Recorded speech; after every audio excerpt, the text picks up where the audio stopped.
Hello everyone, मैं doctor Rahul Shukla, TN Shukla eye hospital में cataract, refractive surgery that is LASIK and glaucoma specialist. आज मैं आपको आंख में होने वाली allergy and related dry eye के बारे में बताना चाहूंगा। आंख के एलर्जीज के बहुत सारे कारण होते हैं। जरूरी नहीं है ये सारे कारण हमको हों, बट बहुत सारे छोटे छोटे फैक्टर्स हैं जो आपको पता होना चाहिए।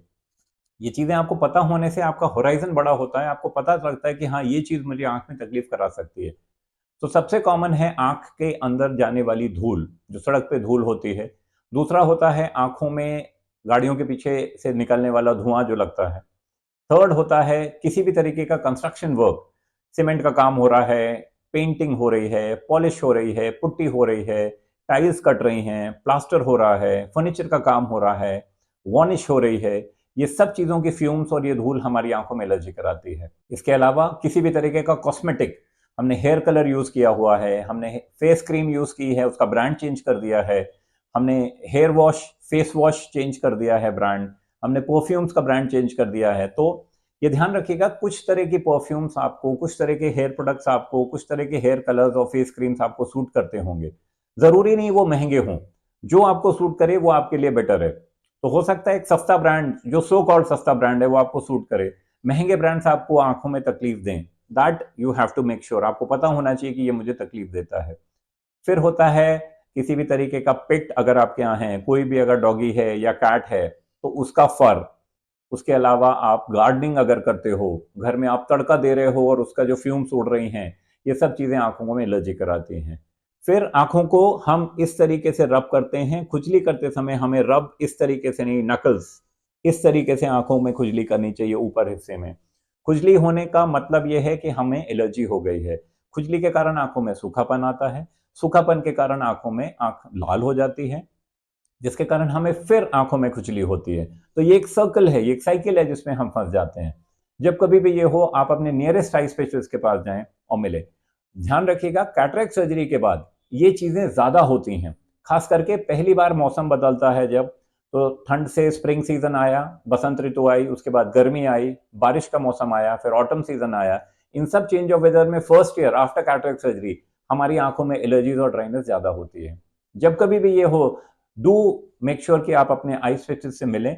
वो आपकी प्रॉब्लम समझेंगे, वो आपको गाइड करेंगे, एंड सो दैट आपका ट्रीटमेंट हो सके। Thank you so much. नमस्कार, मैं doctor Rahul Shukla, TN Shukla eye hospital Jabalpur में कैटरेक्ट एंड रिफ्रैक्टिव सर्जन। आपको लास्ट टाइम एलर्जी का एक वीडियो मैंने दिया था, उसमें कुछ और पॉइंट्स मैं ऐड करना चाहता हूं, क्योंकि ये चीज़ें ऐसी हैं जो over a period of time हमारे पेशेंट्स ही हमें बताते हैं कि सर हमें इससे तकलीफ हो रही है। So I just want to add on to that points. मैं रिकमेंड करूंगा आप एक पिछला वीडियो एलर्जी का जरूर देखें, सो दैट कंटिन्यूएशन में ये वाला वीडियो आपको ज़्यादा इन्फॉर्मेशन दे पाएगा। तो आपकी एलर्जी यदि बाहर जा रहे हैं आप तो होती है, बट कई बार लोग ऐसे बोलते हैं कि सर हम तो घर से बाहर निकलते ही नहीं हैं। फीमेल्स हैं, वो बोलती हैं हम घर से बाहर नहीं निकलते, हमें एलर्जी हो रही है। तो उसमें घर में कई बार आप तड़का दे रहे हो, मैंने लास्ट टाइम बताया था, वो मैं एक बार इसमें ऐड कर रहा हूँ। ऑल आउट मस्कीटो रिपेलेंट्स हम यूज करते हैं ठंड में, और हम कोशिश करते हैं कि कमरे बंद रहें जिससे कि गर्मी अंदर रहे, बाहर की ठंड अंदर ना आए। उसमें मस्कीटो रिपेलेंट्स एलर्जी बहुत ज्यादा कराते हैं। अभी बारिश के टाइम में जब भी आप खिड़कियां बंद करके रखते हो, उस समय भी मस्कीटो रिपेलेंट्स यूज किए जाते हैं। तो ऑल आउट हो गया, ये सब चीजें, इनके फ्यूम्स भी आंख में एलर्जी कराते हैं।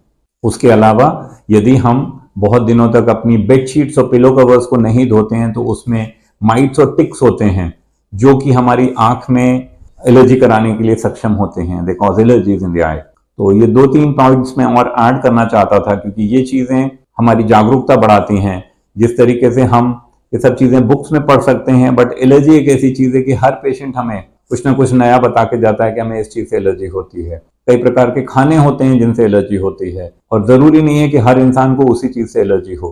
तो इसका ध्यान रखना है कि अगर आपको कोई भी चीज जो तकलीफ दे रही है, एलर्जी के साथ साथ एक चीज और एसोसिएटेड होती है जिसको हम आंख की एलर्जी के बारे में बात कर रहा हूँ, साथ में बंदे को छींके भी आती हैं, तो एलर्जिक राइनाइटिस बोलते हैं। कई बार हाथ में खुजली होने लगती है, लाल निशान पड़ जाते हैं स्किन पे, क्योंकि वो स्किन एलर्जी भी है।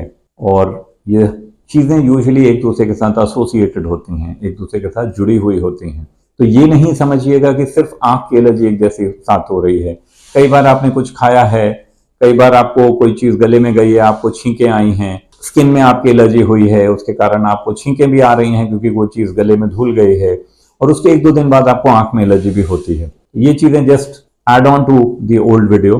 मैं चाहूँगा कि इसको सुन के आप ज़्यादा जागरूक रहें और किसी भी प्रॉब्लम होने पे काइंडली अपने नियरेस्ट आई स्पेशलिस्ट से ज़रूर मिलें।